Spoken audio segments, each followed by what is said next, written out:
Welcome back to the channel. This is Wes from Cude Design, and today I'll be discussing and testing website speed optimization using the Salient theme.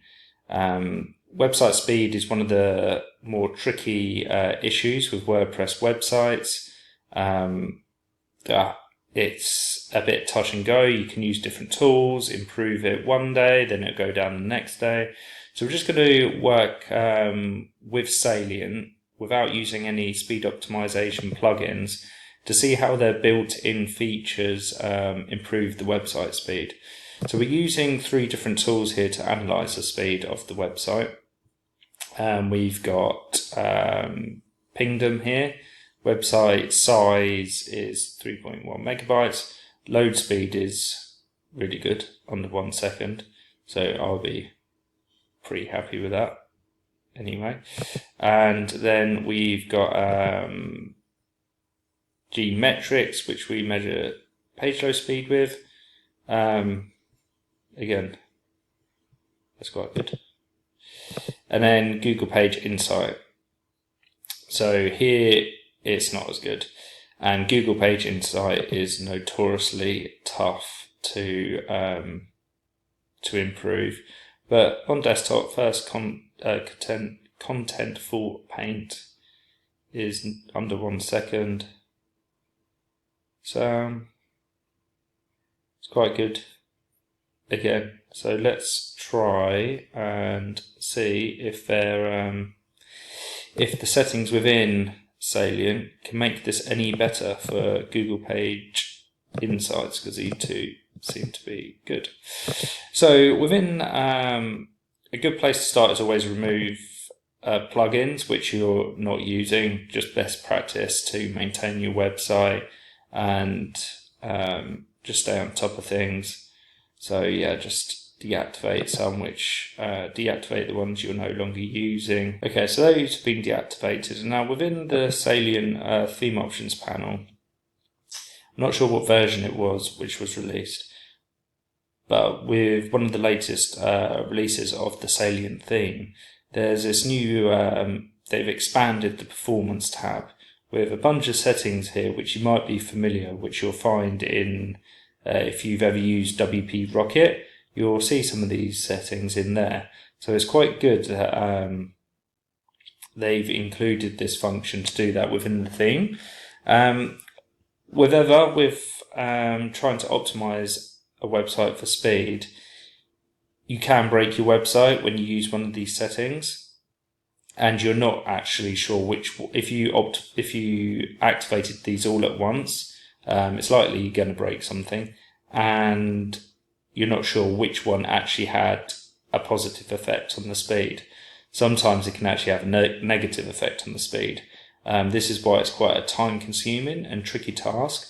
So we're just going to try doing a few of these at first and see if we can improve the speed on Google Page Insights. So we're going to have a look at this page and see what we can see, which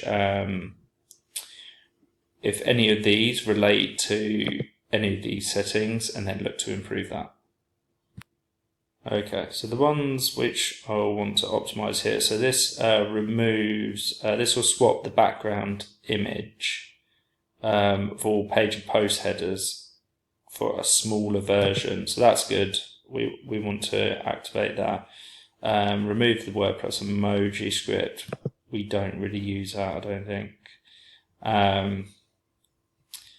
Probably don't want to have a legacy icon CSS in there. Not sure if we're using Font Awesome. We're not using Gutenberg, so let's get rid of that. Font display swap. Okay, yeah, we can try that. Just swap your font out.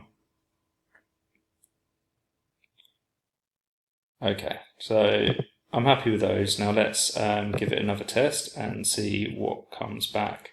So these are current scores 58, 06. So let's see. So these are our results. So you can see it hasn't had too much effect on Pingdom. does look like the speed may have increased there. I can't quite remember. Should have opened up a different window. And then here we have had an increase in the mobile performance, which is good, gone up to 60. And then this has had a marginal benefit as well, which is good. This is where we want it to improve it further. So it's always good just to check the home page as well, see if there's any issues which have arisen, any images not working or items not loading. And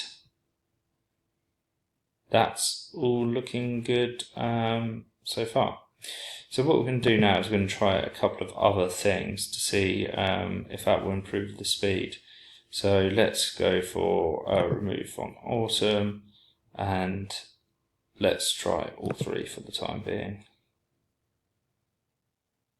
Okay, so that's good. You can decide whether to delay JavaScript execution on just mobile or all devices. Let's go for mobile for the time being.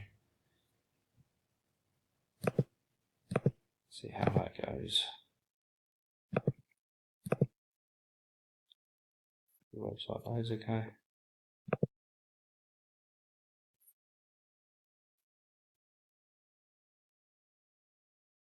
Yep, website loaded. So let's do another round of tests. Right, so this really shows you how working on speeding up a website is so tricky. So now we've seen a small drop on desktop, and those changes are almost wiped out the gains from the previous changes. So now we're down to 52 from 60. And then the site performance has dropped down to C now on GTmetrix. That was B before. And we've dropped down to D here. I can't quite remember what that was, but I think it was looking a bit healthier. So we got to remember what we removed. I think we'll turn these three off and see if we can get that score back up. And the other one was font awesome. I'm going to keep that off. So this is all about testing. It's really tricky trying to improve the speed of a WordPress website. So we're just going to run through the scores again and see how that comes through. Taking some time out just to experiment with the different settings. So these are the ones we've settled on right now. You can try copying these same settings and experimenting with them. Annoyingly, we've exceeded our how many times we can test using GTmetrix and Pingdom and Google PageSpeed Insights. So this is the best score we've got on here. Can't quite remember what that was at the beginning, but it's looking good and healthy. Pingdom was going between 0.8 and 1.1 seconds for loading, so that is a slight downgrade to how we began, but very marginal. And then PageSpeed Insights. So this has fluctuated.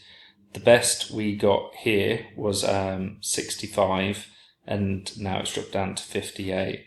So that's with the exact same settings, but it just loses a few points. There's going to be other mitigating circumstances such as your hosting, but we've got here, if we look at this first contentful paint, that's 7.3 seconds, and largest is 18.9 seconds. If we look at GTmetrix, this is set at 1.3, so that's 7.3, and then largest on GTmetrix is 2.1 seconds, and on Google PageSpeed Insight is 18.9 seconds.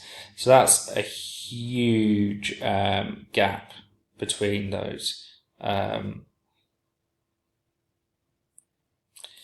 So yeah, that's a huge difference. We're just using two different tools.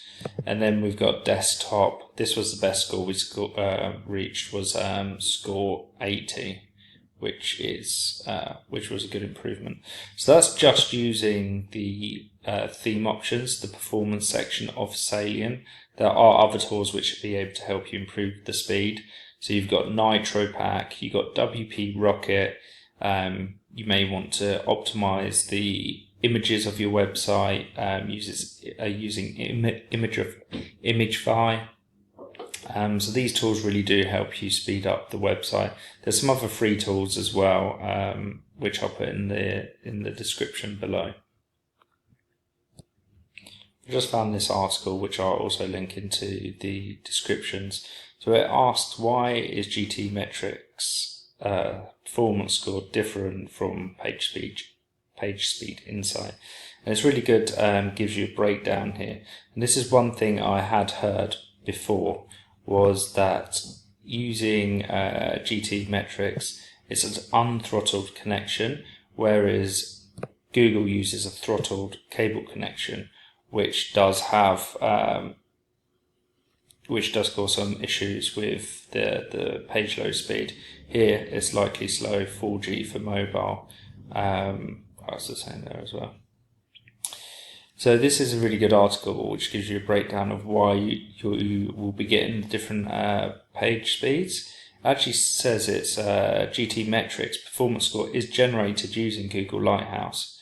So there is an overlap there. It's just how the results are being presented to you. So I hope you found that video useful. This was just solely based on using the Salient performance optimization. So we'll do another video shortly to see how far we can improve it using WP Rocket. Thanks for watching. Any questions, leave it in the comments below, and I'd really appreciate like and subscribing to the channel, and I'll see you again soon.